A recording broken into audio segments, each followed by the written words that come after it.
आज हम गाजियाबाद में जो एक बीमा फ्रॉड सामने आया है ना, उस पर थोड़ी गहराई से बात कर रहे हैं। बहुत चौंकाने वाला मामला है।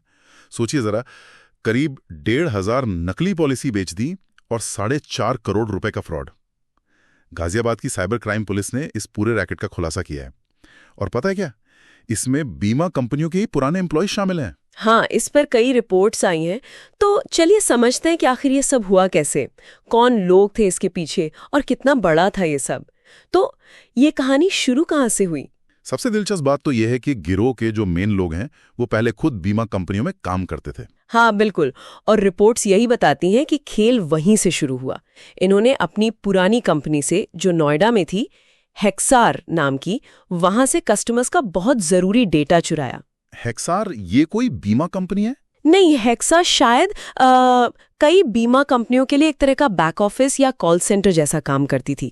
तो आप सोचिए कि कितना सारा डेटा इनके हाथ लग गया होगा। अच्छा, मतलब अंदर के ही लोग थे ये तो। फिर इस डेटा का क्या किया इन्होंने? डेटा मिलने के बाद बस ये लोग खुद को कंपनी का असली एजेंट बताकर लोगों को फोन करने लगे। ओके। कभी कहते थे पुरानी पॉलिसी रिन्यू करा लो, कभी कहते थे नई पॉलिसी ले लो, ज्यादा रिटर्न मिलेगा। और मतलब लोगों को यकीन दिलाने के लिए बाकायदा सॉफ्टवेयर इस्तेमाल करके नकली रसीदें और पॉलिसी बॉन्ड तक बनाकर भेजते थे। क्या बात है, मतलब इतने असली लगते थे वो? हाँ बिल्कुल, एकदम असली जैसे, ताकि किसी को शक ना हो। अरे बाप रे, ये तो पूरी तैयारी थी। पर ये सिर्फ गाजियाबाद या एनसीआर तक ही था या फिर? नहीं, यही तो बात और सीरियस हो जाती है। जांच में पता चला कि ये कोई छोटा मोटा लोकल गैंग नहीं था। इनके शिकार आप देखिए कम से कम 4 राज्यों में फैले थे: उत्तर प्रदेश, गुजरात, कर्नाटक और मध्य प्रदेश। 4 राज्य? कौन कौन से शहर? हाँ, जैसे यूपी में प्रतापगढ़, झांसी, गुजरात में जामनगर, कच्छ, अहमदाबाद। इन सब जगहों के लोग इनके जाल में फंसे। इससे पता चलता है कि कैसे टेक्नोलॉजी का इस्तेमाल करके ये लोग दूर दूर बैठे लोगों को निशाना बना रहे थे। और शायद खासकर वो लोग जो थोड़े बुजुर्ग हैं या टेक्नोलॉजी से उतने वाकिफ नहीं हैं। सही बात है। उन्हें जो कागज मिलते थे वो इतने असली लगते थे कि जब तक कोई क्लेम रिजेक्ट नहीं हुआ या कोई और गड़बड़ी सामने नहीं आई, किसी को मतलब शक ही नहीं हुआ। तो जब पुलिस इन तक पहुंची, क्या मिला उनके हाथ? कुछ रिकवरी हुई? हाँ, काफी कुछ मिला।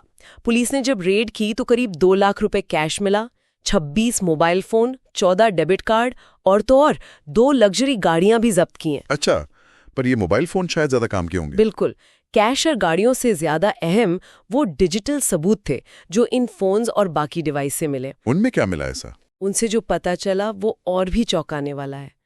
पैसे के लेन देन और पीड़ितों से जो बातचीत हुई, उसके तार पंजाब, महाराष्ट्र, राजस्थान, झारखंड, पश्चिम बंगाल, गुजरात, दिल्ली, इन सभी राज्यों से जुड़े मिले।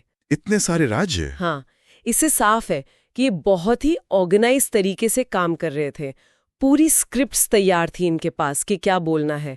हो सकता है कॉल स्पूफिंग एप्स भी यूज कर रहे हों। कॉल स्पूफिंग मतलब ऐसे एप्स जिनसे जब ये फोन करते थे तो रिसीव करने वाले को नंबर असली कंपनी का ही दिखता था, तो शक की गुंजाइश और कम हो जाती थी।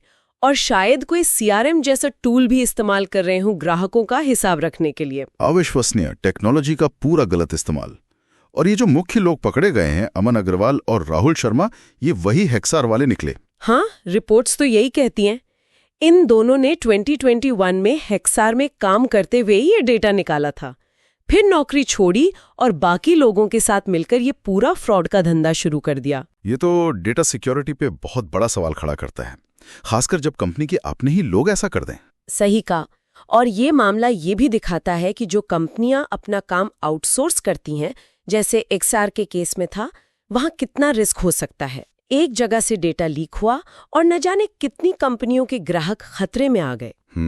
और ये आजकल के जो हाईटेक स्कैम होते हैं ना, उनकी कॉम्प्लेक्सिटी भी दिखाता है। पुलिस अभी भी गिरोह के 4 और लोगों को ढूंढ रही है। निशांत त्यागी, विलास, गणेश और भूपेश।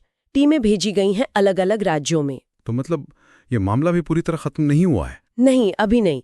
और देखिए, इस पूरी घटना से एक बहुत जरूरी सवाल उठता है।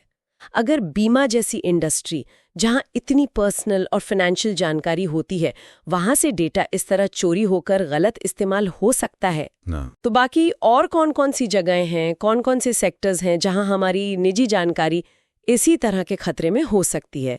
क्या ऐसे ही घोटाले थोड़े अलग रूप में कहीं और भी नहीं चल रहे होंगे? इस पर सोचना बहुत जरूरी है। वाकई ये सोचने वाली बात है कि हमारी जानकारी असल में कितनी सुरक्षित है।